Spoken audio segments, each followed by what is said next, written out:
Just for an example, what you're wearing today, the shoes, the pants, the shirt, you're in Colorado, so you might be wearing your shorts, took more water to make than all the water you have drunk in your entire lifetime. Episode 314, Mina Guli talks about running 40 marathons in 40 days to raise awareness for clean drinking water. You're listening to the Adventure Sports Podcast, brought to you by 180 Tech. We talk with adventurers from around the globe to bring you the inspiration and motivation you need to get started in the outdoors or to keep you moving if you're already there. Now here's your host, Kurt Linville.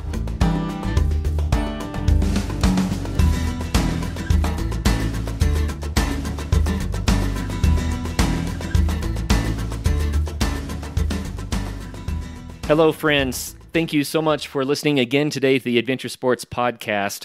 I have a special treat in store for you today. Mina Guli is in Hong Kong, and it's early morning there. It's evening here where I am, and she was kind enough to get up early and join the Adventure Sports Podcast to share some of what she is passionate about and some of what she's been doing.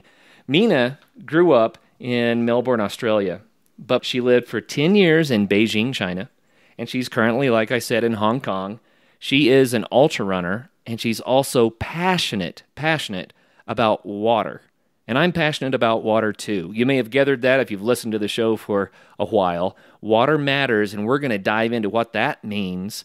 So Mina has done two huge projects in the last 2 years to help build awareness about water issues, and both of these projects involved running huge distances in short periods of time in settings all over the globe. So we've got adventure travel, we have ultra running, we have a cause to fight for. This is going to be fun. Mina, welcome to the program.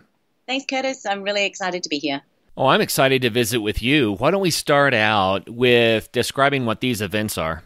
Yeah, this year I ran 40 marathons in 40 days down 6 of the world's great rivers on 6 continents to raise awareness about the water crisis. And that was building on a run I did last year, which was to run across 7 deserts on 7 continents in just 7 weeks.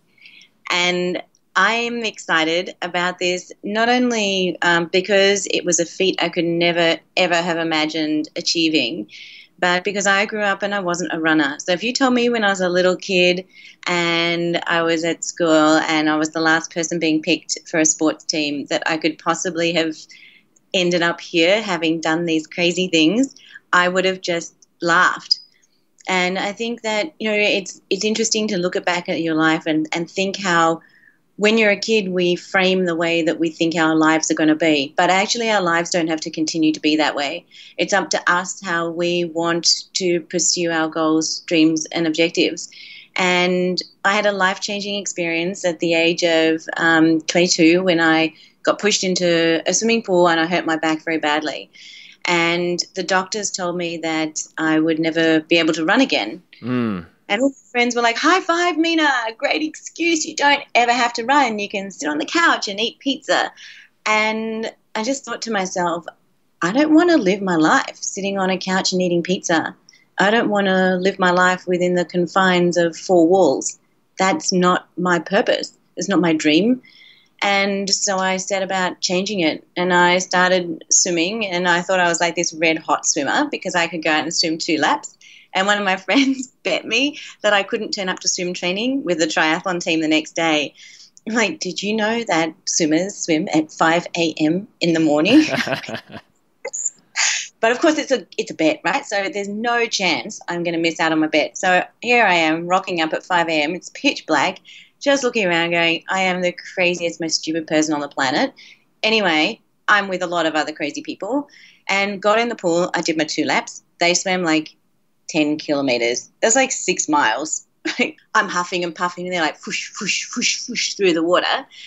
And an amazing thing happened because those people were so friendly, and the opportunity to get out of my box and meet them and be part of something, a community of people, was my first, I think, kind of introduction to the power of having a tribe and the power of having a community of people around you that supports you and encourages you and says on those days when you don't want to get out of your box, you know what, let's just go do it, because when you get out, it's just the most amazing experience.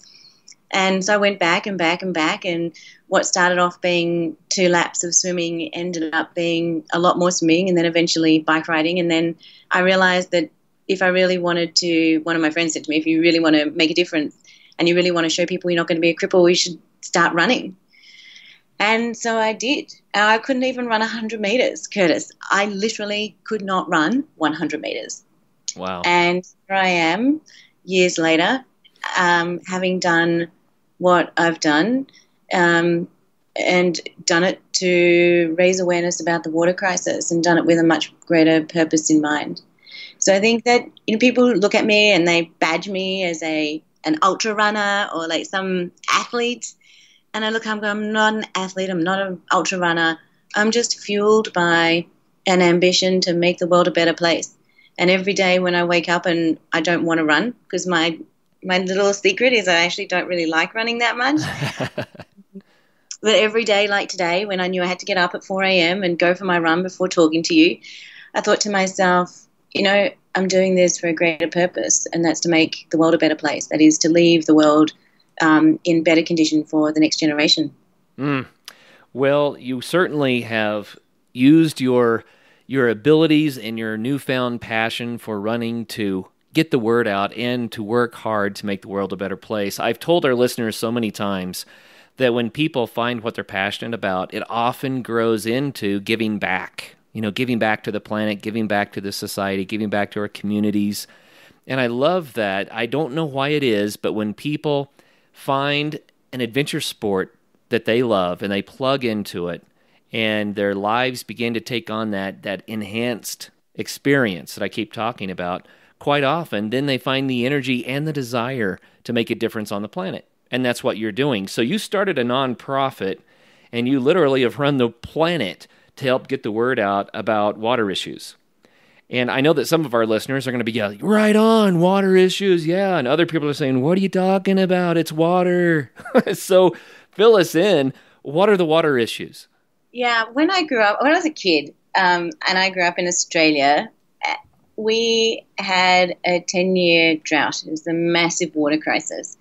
So we'd always have to turn our taps off when we're brushing our teeth and take little short showers. We always had this little plastic shower timer in the shower. We had to flip over and take less than 3 minutes in the shower. And we would put big buckets under the taps when we were doing the washing up, catch the water and lug it out and put it on the garden. And I always thought that we had a really water sustainable, water efficient lifestyle. What I did not have any idea about is that only represents less than 5% of our daily water consumption. The vast majority of the water that we use every day goes into the things we use, we buy, and we consume. And that is our food, it's our electricity and our power, it's our clothing. Just for an example, what you're wearing today, the shoes, the pants, the shirt, you're in Colorado, so you might be wearing your shorts, took more water to make than all the water you have drunk in your entire lifetime. Wow. And I thought to myself, right, so wait a minute. So I'm vegetarian. I've been vegetarian for a long, long time.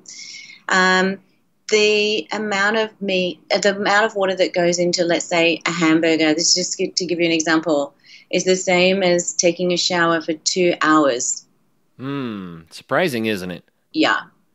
And I sat back and I thought, wow, this is like, when I found out these numbers, I just went, okay, so we have a water crisis in Australia, but is there a water crisis everywhere else? And do people in other places also not know this information? So what I found was that the water crisis is prevalent across the globe, and it is really, really scary. The water crisis is so bad that experts predict that by 2030, there's going to be a 40% greater demand for water than the supply of water available. 40%. If you look around, you look at Cape Town, for example. Cape Town right now has 142 days of water left. In Cuba, they're having the worst drought they've ever had in 100 years, like more than 100 years, right? And there is water mafia. People are stealing water to survive. Wow. In India, guard reservoirs, and people deliver water in tanks once a week. In places like Syria, people have been displaced by rising food prices and problems with getting access to water.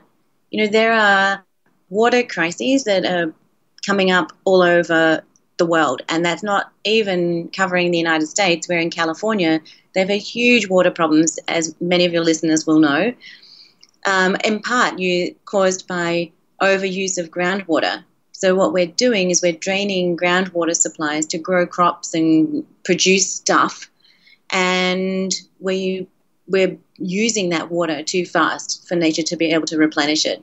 And that's why by 2030 there'll be a 40% difference between demand and supply. And it's why I ran 40 marathons to illustrate this number. So 40 for the 40%.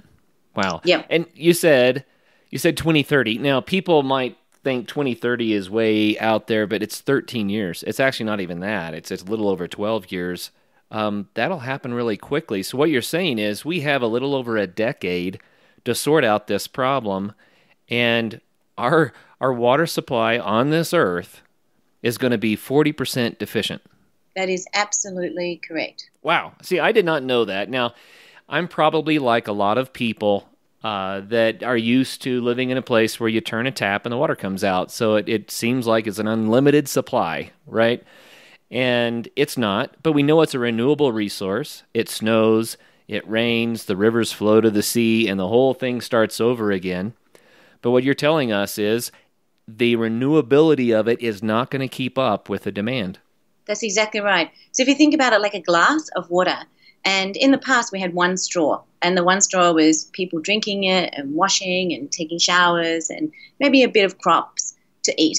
But now there's more and more straws in that glass, sucking the glass dry.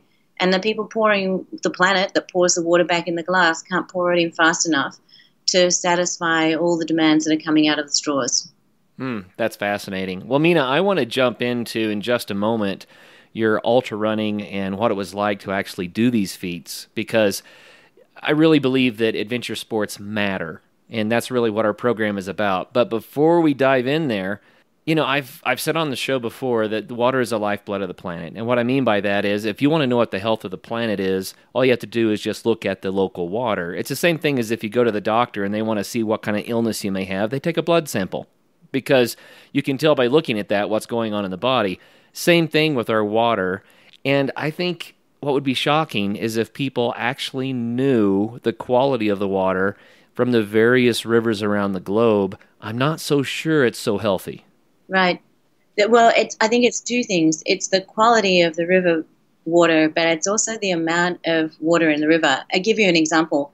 I was in one of my runs last year when I ran across the deserts. We were in South Africa, and we had planned to put our support vehicle onto a barge to get it across the Orange River. Now, the Orange River is a river that has run for many years through the Richtersveld Desert, which is in the northwest part of South Africa, and runs, basically the Richtersveld is the bottom part of the Namibian desert. It's an absolutely spectacular part of the planet. There are many spectacular parts, but this is really a beautiful place. And this river has provided life and sustenance to people right through the south part of Namibia and the north part of South Africa. It provides tourism opportunities, it waters crops, it powers houses. It's an amazing river. And when we got down to this river to put the car on the barge, the guys came up to us and they said, "We're really sorry, we've just closed the barge." And we said, "Oh, well, that's all right, just reopen it." They said, "No, you don't understand.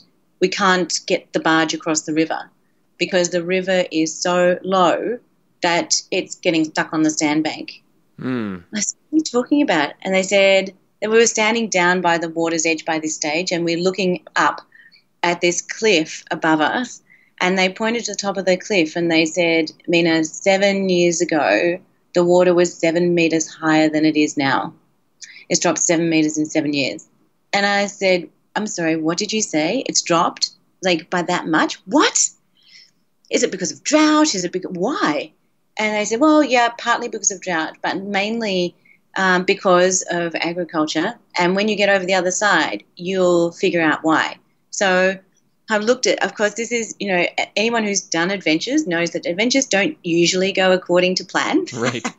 This is one of those moments, like, okay, how are we going to manage this? So the guys jumped in the cars and figured out a route that was an extra 350 kilometres around the outside, around to the next bridge. And I jumped in a bright orange plastic canoe and kayaked across this river, much to the amazement of everybody who was sitting around. And they always thought, oh, she's going to tip over, it's going to be a disaster. Well, I got over to the other side. And by the way, I have never, ever written when you've entered into a new country. I've never written under form of transport, orange kayak. And the border guard said, what? I said, it's just there. You can see it just right there. Right.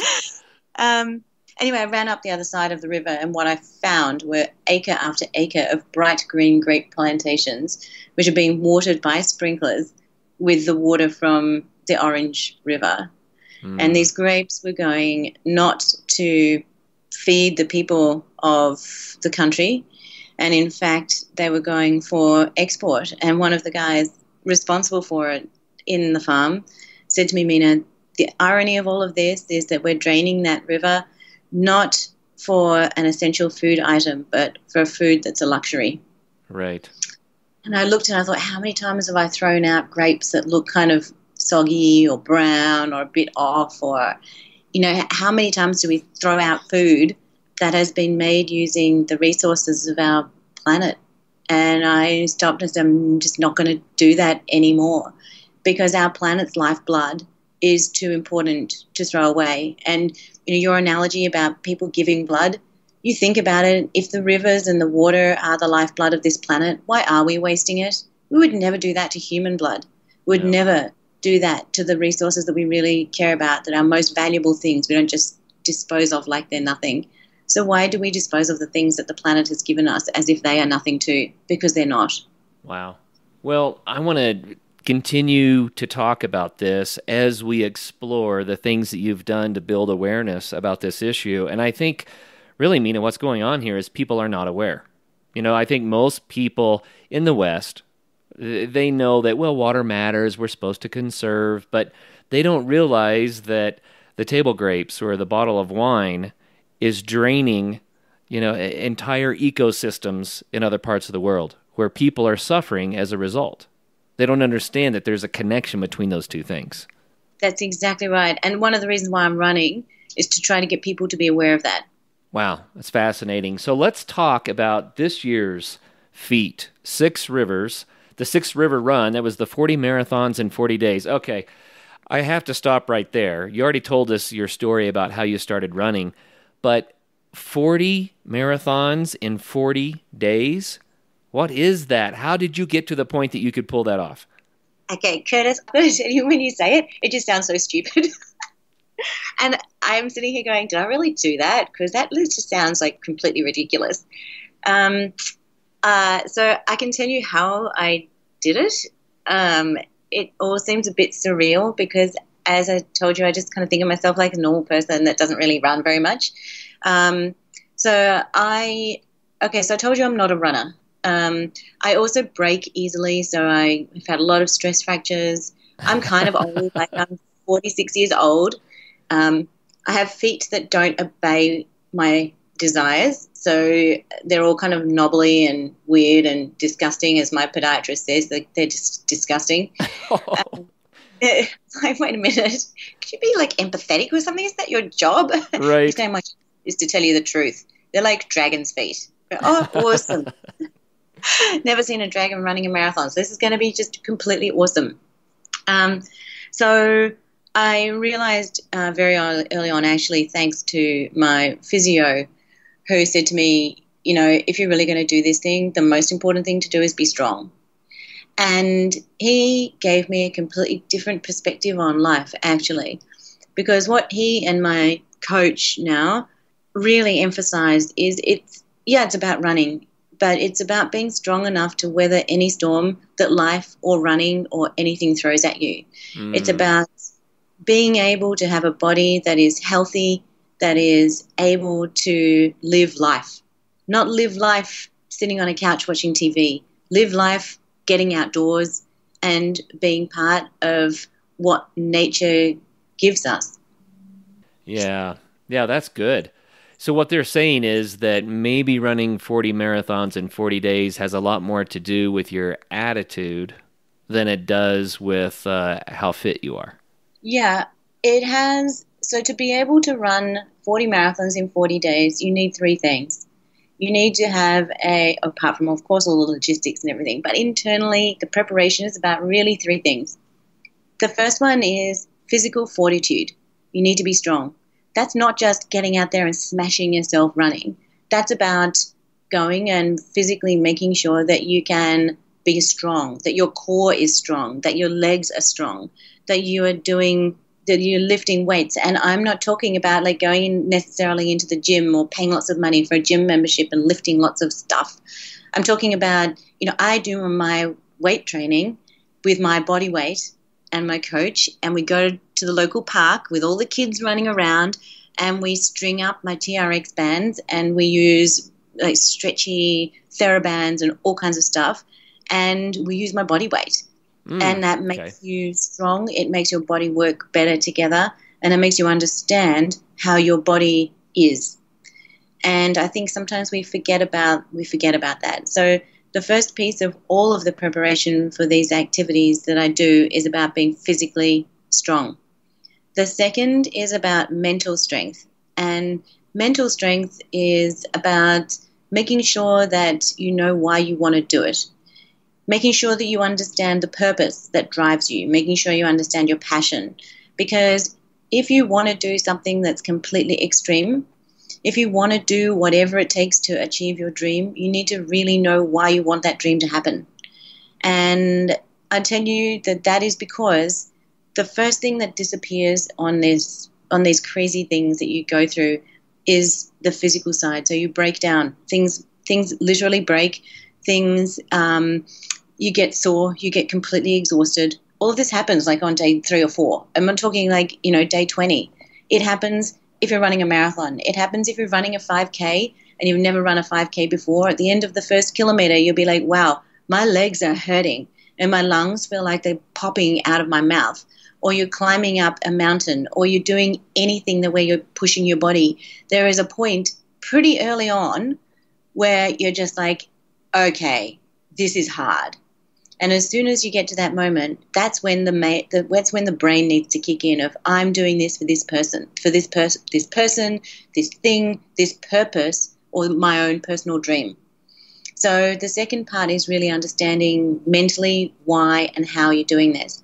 And then the third piece is emotional, and it's about really going even deeper than the intellectual side, really deep into your heart and into your gut, and understanding the real driver of everything you do, and understanding how strong you are and building more emotional strength. And the reason why you need that is because when your brain gives out, when you can no longer draw on the mental fortitude that you've built, you have only raw emotion left. And that raw emotion, you find every devil and demon you ever knew in your life comes out to play. And they will party like there's no tomorrow. And if you get sucked into that partying, that's when the whole thing can easily fall apart. And that's why a lot of people find, the last 10 kilometers of a marathon or the last bit of summiting a mountain, that's when things get really tough, because emotionally you're raw, your demons are out there, you're battling them, you're battling the physical part, and you're battling the mental part as well. So I spend time every day meditating. I spend time really, really thinking and trying to build the emotional resilience as well. So training is about more than just getting out there and running. It's about making sure that as a person you are able to, as I said, weather any storm that nature throws at you. Right.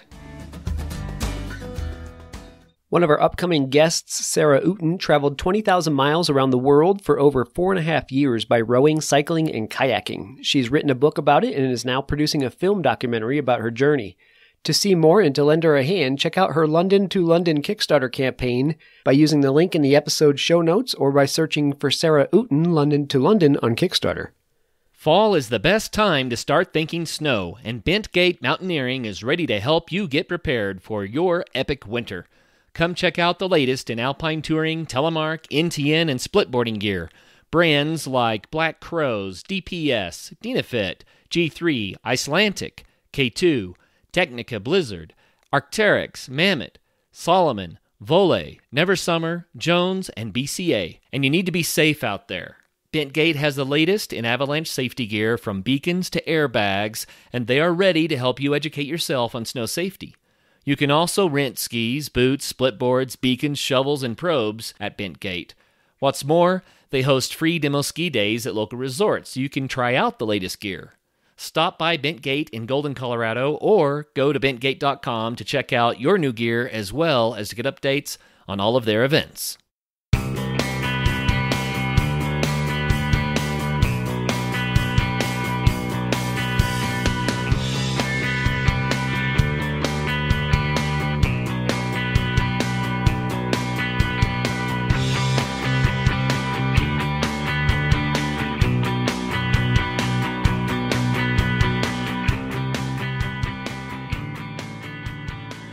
Well, let's talk a little bit specific.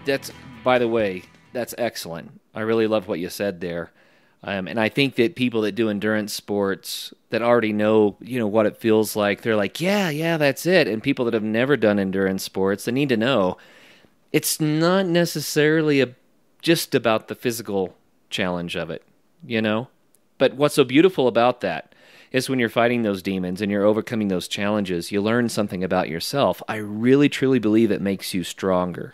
It makes you stronger on the inside and on the outside, so then you are better equipped to make a difference in the world, for yourself, for others, for the planet, and that's what you're doing. So that was beautiful. But I want to know more details about the Six Rivers campaign. So it was not just 6 rivers, it was 6 rivers on 6 continents around the globe. How did you manage to run 40 marathons in 40 days and travel to 6 continents at the same time? Yeah, so, with a lot of grit and determination.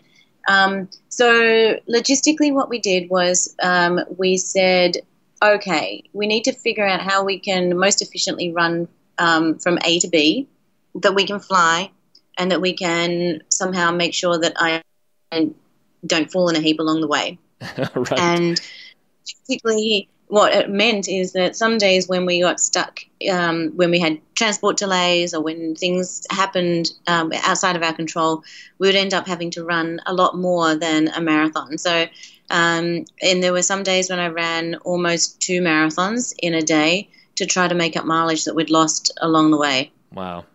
It's one of those things that, as I said, no adventures ever go according to plan. And you just figure out how to handle your way around them.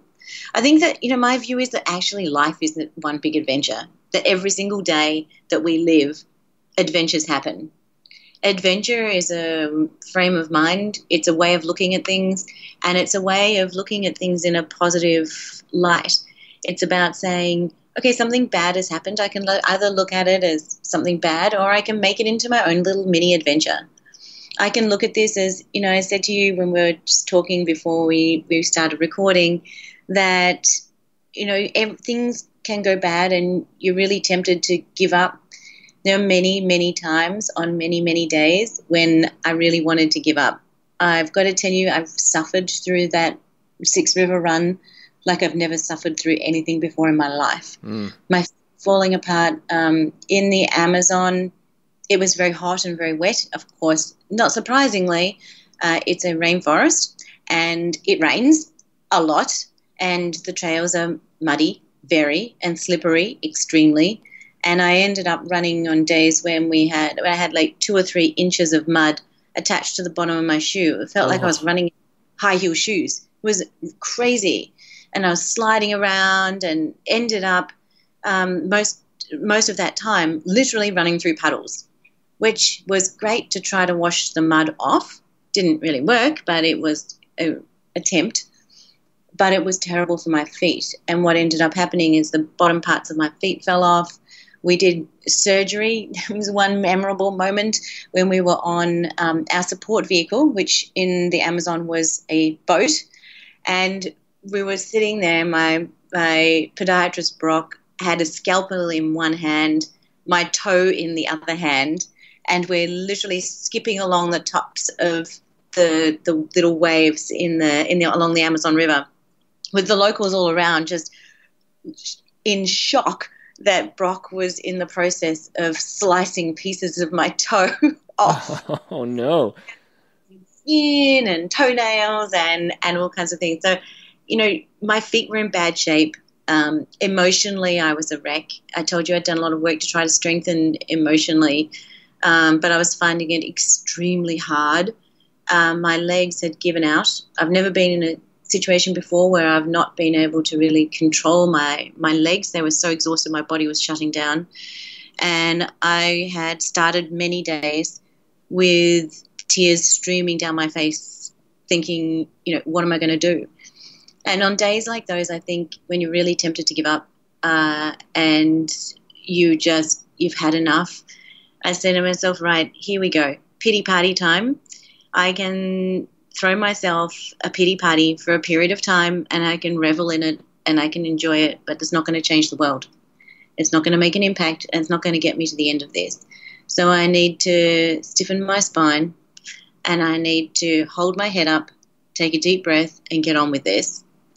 And I think that, and those kind of emotional things are how you get through it. And, running 40 marathons in 40 days, as I said to you, it's not just a physical thing. It's much more of a mental and emotional thing, just like life, just like running a marathon, running a 5K, climbing a mountain, kayaking down a river that you've never done before. It's grit and determination and wanting something to happen, then making it. Mm. Well, we've talked on the Adventure Sports podcast often to ultra runners, and one of the big feats is the Marathon des Sables.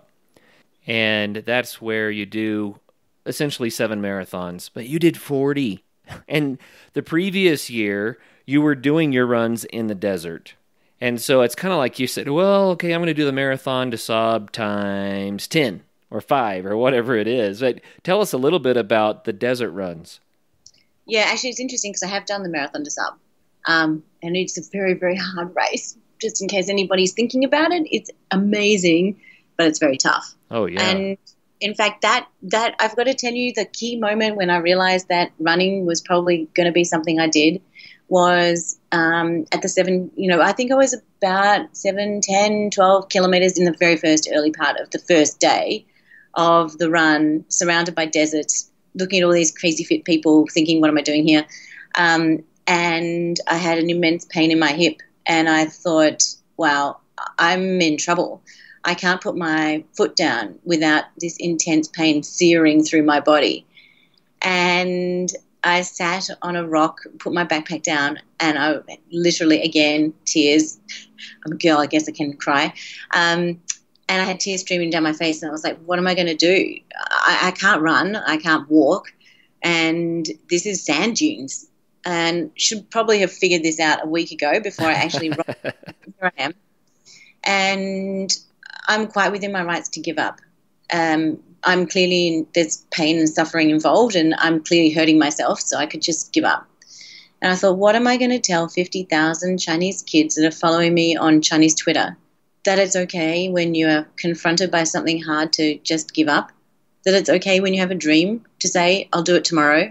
That it's okay to just say, something has come up, a speed hump. I hit a speed hump, so now I'm going to just go home. Thought that's not the message I want to give to anybody, let alone to the next generation. So I picked up my backpack, pulled out my 2 walking sticks that I'd never used before, and I started. And every day my goal was just to get to the next checkpoint. And I trudged through that sand and I made it to the end. And I'll never forget that feeling of crossing that line, of seeing all the messages from the young kids in China who were just like, Mina, jiao, which in Chinese means add oil, literally, but means like, come on, you can keep going. And the way in which that inspired others to also believe that you don't have to be anyone to be someone. You don't have to be an athlete to do crazy things. You don't have to be an adventurer to have an adventure. You don't have to be like some, crazy explorer to go and find new places. Every one of us is capable of doing amazing things. And that was my first lesson in, we can achieve anything we set our minds to. That's beautiful. So after the Marathon des Sables and the challenge that was, why did you choose the Seven Deserts Run? I wanted to illustrate to people what happens when we have a water crisis. What happens when people have to live with no water? And I chose one desert on each continent, basically because I'm like, well, every continent has a water crisis. There are huge deserts in places we don't even know about. People don't know that there are deserts in Europe. And so I ran across the Tabernas Desert in Spain, and I met farmers talking to me about how they injected water into some of their fruit to make it way heavier. And I went to Jordan, and I met Bedouins, and I met people who live for almost all their lives with very little water. And I experienced water crisis firsthand, because there were days when we would try to find water. We'd go to the well. So the local team that was supporting us would say, oh, it's okay, Mina, we can get some water later today when we go to the well. And we go to the well, it's dry. Wow. And we go to the next well and it's dry. We go to the next well and it's dry. And you really start to realize that, okay, we're in a desert and there is no water. What next? And the people we met in Jordan, one of the guys said to us, his name is Yusuf, and he's a lovely guy, and he said to me, Mina, I don't fear that the next world war will be fought over oil or about terrorism. It's going to be fought about water. I don't think this is going to be in my lifetime, but it will definitely be in my children's lifetime. They will become the first water refugees. And I looked at him and went, you don't think that your kids are going to live in Jordan? He said, no way, not possible. Wow. You meet people like that, and firsthand you start to realize the enormity of the crisis that's facing us. And I went from Jordan to Antarctica, and Antarctica is such an incredible place on this planet, not only because it's so white and there's literally nothing growing there except a little bit of green moss and loads of penguins, but because it is such a source of information about what our planet has been through in the past, that drilling down through the kilometers of ice to find ice core samples, and for me to be able to stand there holding 60,000 years of data in my hands and looking at it and saying, this is what helps us to predict our future and predict what the weather patterns are going to be, whether it's going to rain or snow, what the farmers are going to be able to plant. That's a pretty incredible experience. And of course, running in Antarctica presents like an entirely different challenge than running in the sands of the Arabian desert of Jordan. It was white everywhere. The sky is white. Though you can't see the horizon because everything blurs into this kind of whiteness. And you feel a bit like you're running in an eiderdown. And it's quiet. So quiet. You feel like you can hear the sound of your own heartbeat. And your feet are crunching on the ice. You can occasionally see a penguin. You're like, hey, g'day, mate. And it is, I can't even begin to explain to you the experience of that gives you to be so close to and part of nature. And I went from Antarctica, running on top of kilometers of ice, the irony of it being one of the biggest deserts in the world. Right. The driest place on the planet, and yet there's literally 2-3 kilometers of ice underneath you, like, which is, what, in American terms, 2 miles? And then I flew to Australia, to the Simpson Desert, and I got off the plane. And you have to remember, I've been in Antarctica, white, snow, ice, minus 20 degrees Celsius, which is like freezing cold. Sure. Freezing cold. And I got off the plane into a bright red sandy desert where the temperature was 47 degrees Celsius. Oh. 120. And I felt like I'd emerged from this cocoon of an aeroplane into an oven with the fan on. it was such a shock. It was amazing. And I chose Australia very deliberately, not only because I am Australian, but because Australia's done a huge amount of work trying to figure out how to manage water resources better. The people in Australia have grown up with recycling, with knowing and understanding that we inhabit an incredible part of the planet, and we need to protect it. So I wanted to go and understand a bit more about how the Australian government is managing that and see if I could work out ways that we could use that as examples for other parts of the world. What I didn't expect was to meet so many of the Indigenous people who just kept on telling me water is life. Where you see no water, we see water everywhere. And I looked and I said, well, we're in a desert. How is there water? And I said, there's water underneath us. If you know where to look, we can find it. And I thought, wow, that's like a synonym for life. So many of us look around and we see nothing, but actually everything is there. And when we open our eyes, we can see amazing things. And I think that one of the awesome pieces that you don't expect when you go out into nature and you have adventures, and I know that a lot of people listening will be thinking about, well, what is their own adventure? And why would you go and want to do that? And you want to do it because it teaches you things that you never knew before. It teaches you about the planet, but it teaches you, as you said, Curtis, about yourself. It introduces you to people you'd never meet, and it makes you have interactions that you never would have expected and completely change your frame of perspective in your mind. So that was Australia, pretty amazing.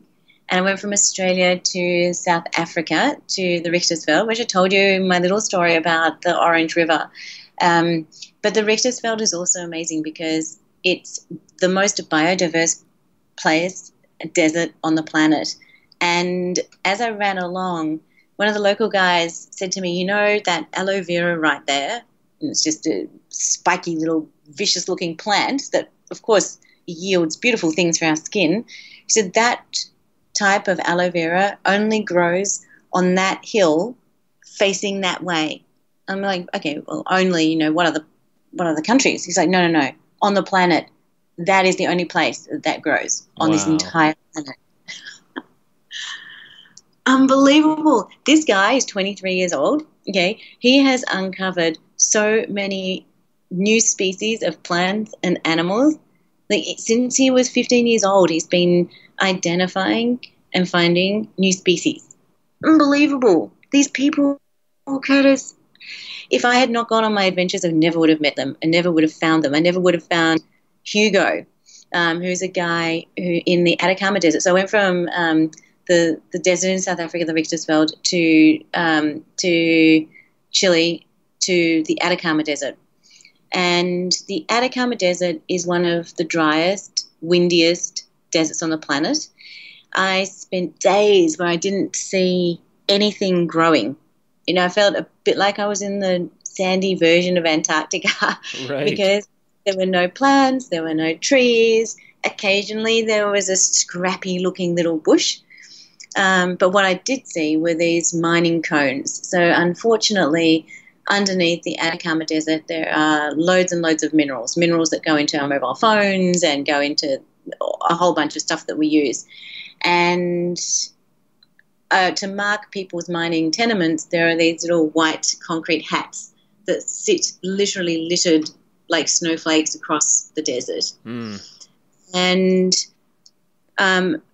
mining has good things, of course, because we need the minerals that it yields, but there are sad side effects of mining. And one of those side effects was, of course, the Chilean miners that got stuck underground, and I ran through the place where they were stuck, and it means that if you don't look after the mining tailings, they can be washed away. So one of the places that I ran as I ran through the mining area was through a town that had been celebrating forthcoming water. So these guys, a lot of the people in this desert have never ever seen it rain.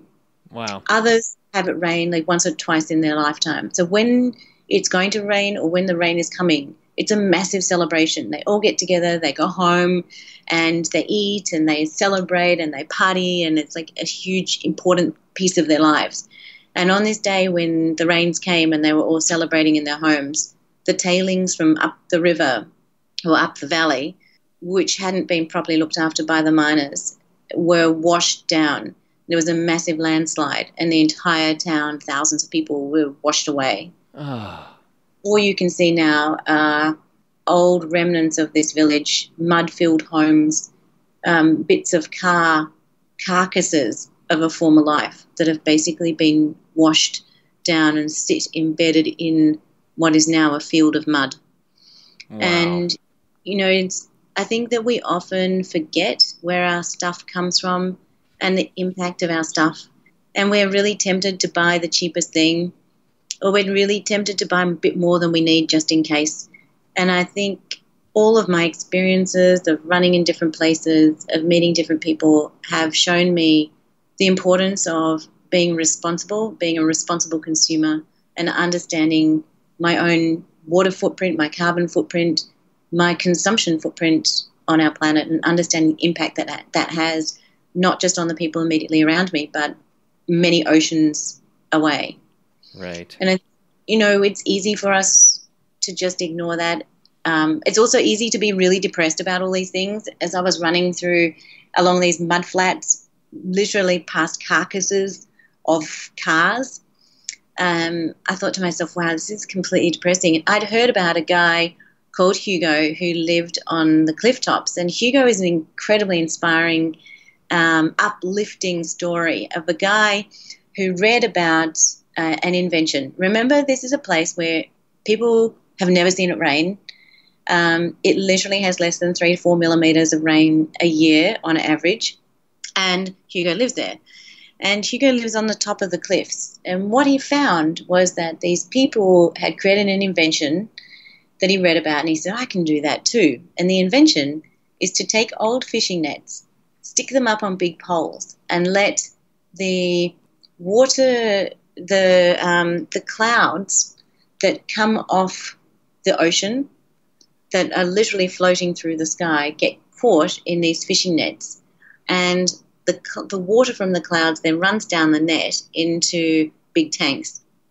The water that is coming out of the clouds has let Hugo not only water crops, grow fresh tomatoes and fresh vegetables that he can then sell to the local communities, but he grows fish. Hugo has tanks of water that are growing fish that enable him to live on fresh fish, fresh fruit, fresh vegetables that he's grown himself. It's kind of ironic, isn't it? He caught the water with fishing nets so that he can raise fish. Yeah, actually, I hadn't thought about that. That's great. Yeah, but the inventive nature of people and our ability to adapt to different circumstances never ceases to amaze me. And Hugo's one of those people who just was like, look, I'm just a normal person, but I can make great things happen. And I think from people like Hugo, I really learned you really don't have to be anyone to be someone. Any single one of us is capable of change. This episode of the Adventure Sports Podcast is brought to you by 180tac.com. 180tac manufactures premier backpacking and emergency products. Whether you need a backpacking stove for your week-long trek on the trail or an emergency stove for your bug-out bag, we have the tools you need. Visit www.180tac.com.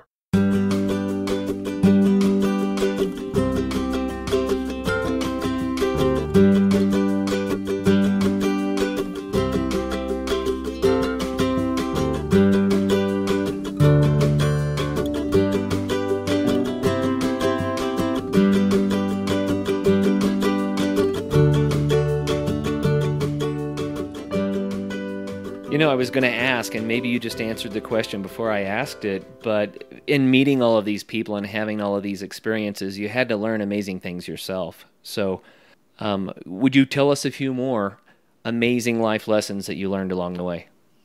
Well, so many. I think I learned the power of each of us to make change. I really learned, as I said, that You don't have to be anyone to be someone. I think it's very easy to think, in my case, I came from a little town in Australia. It's far away. I didn't go to places. I wasn't incredibly connected. I don't know lots of people. I just do my thing. Of course, things change over life, and you get to know more and more people, and you get to be more connected. And but I'm not a bazillionaire explorer that can go out and achieve stuff. I just do what I believe in. So I think I learned the power of passion, dreams, a belief, whatever you want to call it, powers you to achieve things you never thought were possible. I learned the power of a tribe, the importance of having people around you that support you and empower you, that don't tear you down. A lot of people told me when I first, I'm not a runner, okay? So when you stand there and go, okay, I'm not a runner, but I've just decided I'm going to run 7 deserts on 7 continents in 7 weeks, and people go, has that ever been done before? And you go, no. And they say, how is it even possible? And you say, I actually don't know, but I'm going to figure it out. And they go, oh, look, you can't do that. You're 40 years old. Well, I'm not a string bean, Curtis. So they look at me and they go, oh, you're not an athlete. Oh, how could you run that? And they tell me, oh, you're a woman, you're getting older. You should be just thinking about doing other things with your time and your life. And I had some of my greatest girlfriends tell me, oh, but, that means that, it's going to affect you as a woman. Like, okay. And I had friends tell me I'm not a real friend because I'm going off and doing this for. Wow. And I think, unfortunately, when you put your hand up and you say you're going to do something that others have never contemplated, or when you say this is your dream and others have not had the guts or the grit to achieve their dream, it's easy for them to criticize you. The strongest ones are the ones that will support you and encourage you. Will tell you the truth when you need to hear the truth, like, Mina, it's time for a rest day, or Mina, actually, you probably can't fly for 24 hours and then get off the plane and immediately start running from the airport when there are armed security forces all around. You probably want to rethink that. Right. So, it's not about surrounding yourself with sycophants or people who just tell you yes, yes, yes all the time. It's about surrounding yourself with a tribe of people who will be there for you no matter what, who'll be a shoulder to cry on when you need it, who'll be a pointy shoe in the backside when you need to get moving and keep going, who will tell you to keep going no matter what, because they know that achieving your dream is the thing that's most important.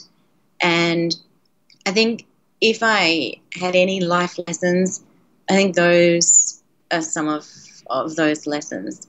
And I think the other piece of all of this, Curtis, is about really knowing and understanding who you are as a person deep inside, and knowing that it's okay to share that with others. Wow. And the ones that will be around you, that will support you, that will encourage you, are the ones that will do it without judgment. And I think for me, those are some of the most important life lessons I've learned. I'm going to recap just for fun. I want this to sink in because what you just said is mighty. Power to make change.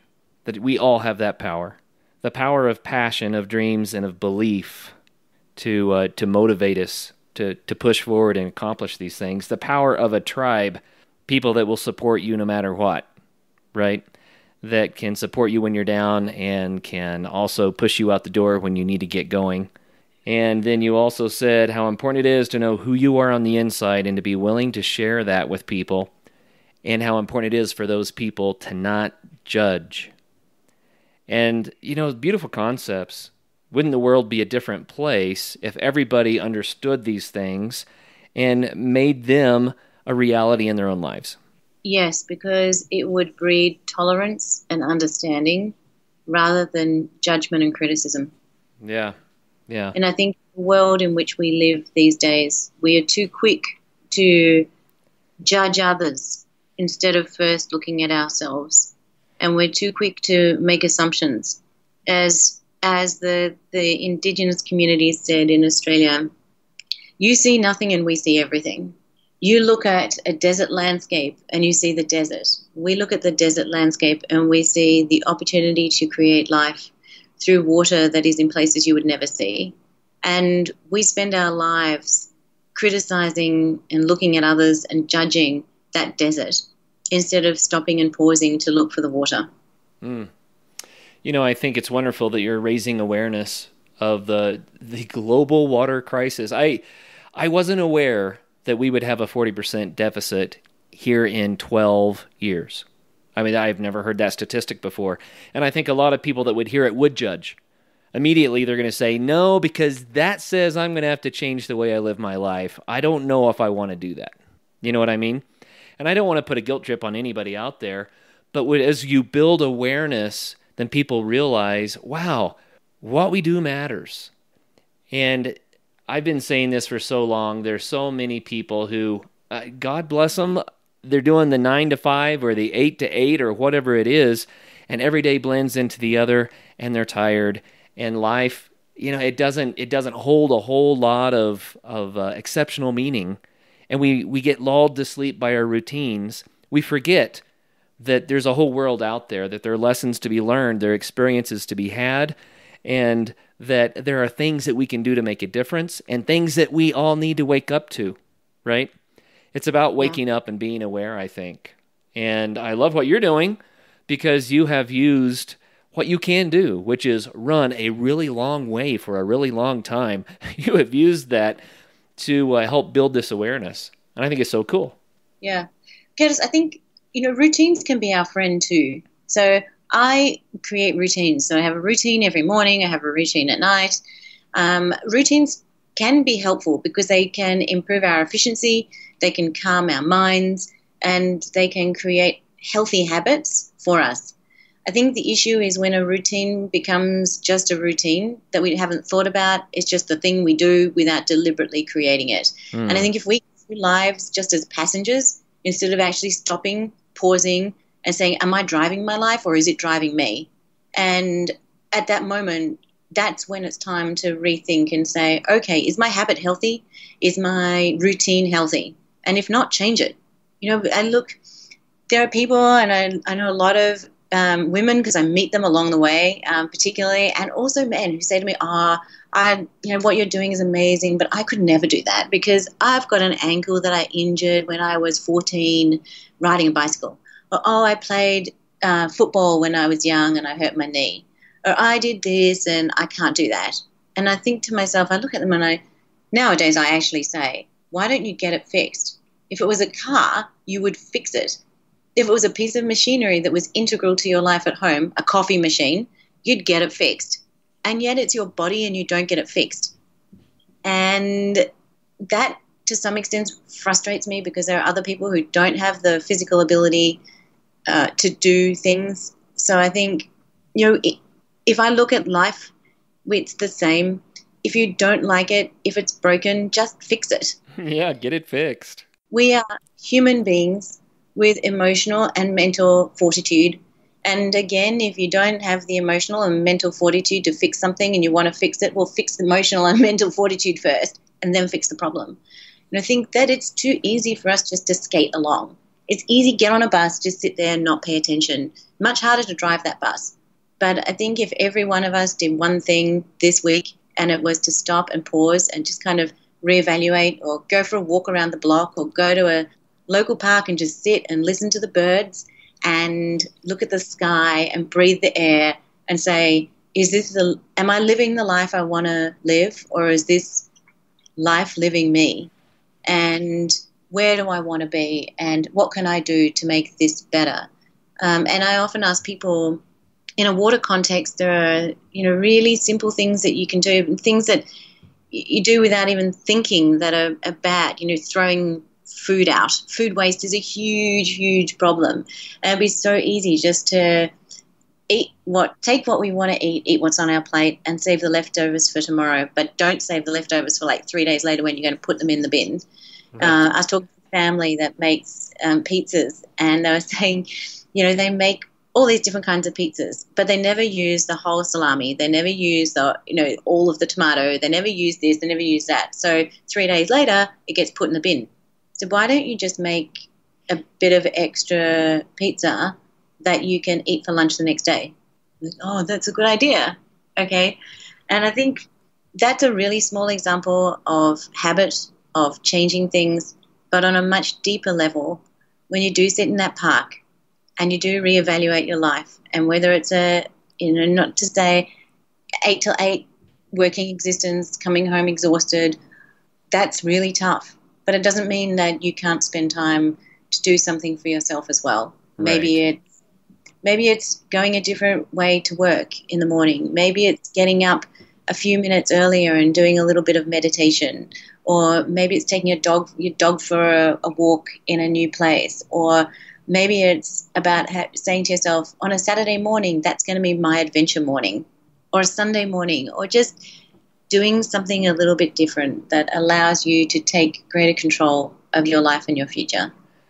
Well, Mina, I couldn't have said that better, and that is one of the main themes of the Adventure Sports Podcast. So thank you so much for sharing from your heart, such good words to motivate us, to get us out the door when we need to get out there and make a difference and to live our lives larger and to be aware, and I just love it. We would be wrong if we didn't take time to mention some of your sponsors and how people can get more information if they want to learn more about what you're doing. So we got to do that before we wrap up here. But I guess first, your website is just minaguli.com. That's MINAGULI. So minaguli.com. And there you can see what Mina is up to, all the things that she's doing. It's really awesome. But Mina, you are also sponsored by Life Straw. And I think it's so cool because it's such a parallel to your passion about water. What is Life Straw?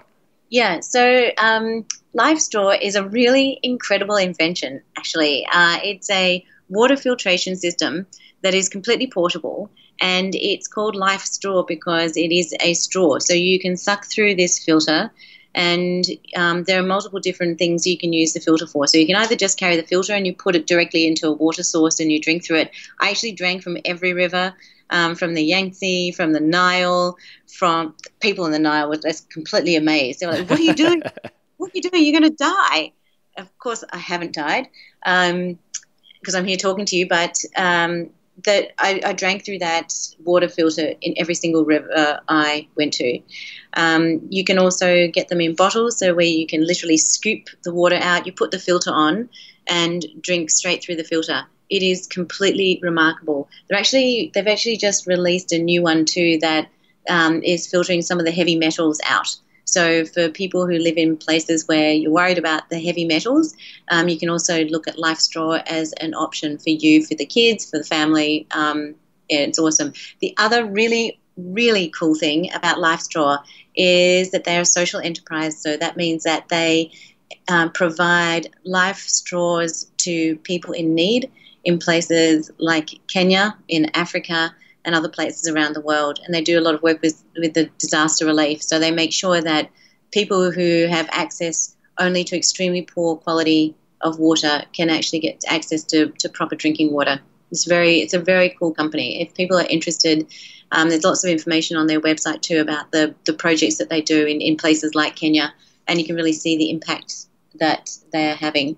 Curtis, also, if people are interested, they're also awesomely welcome to get in touch with me directly. I'm on Facebook, so it's Mina Guli Water is my public Facebook page, or you can just send me an email directly through my website.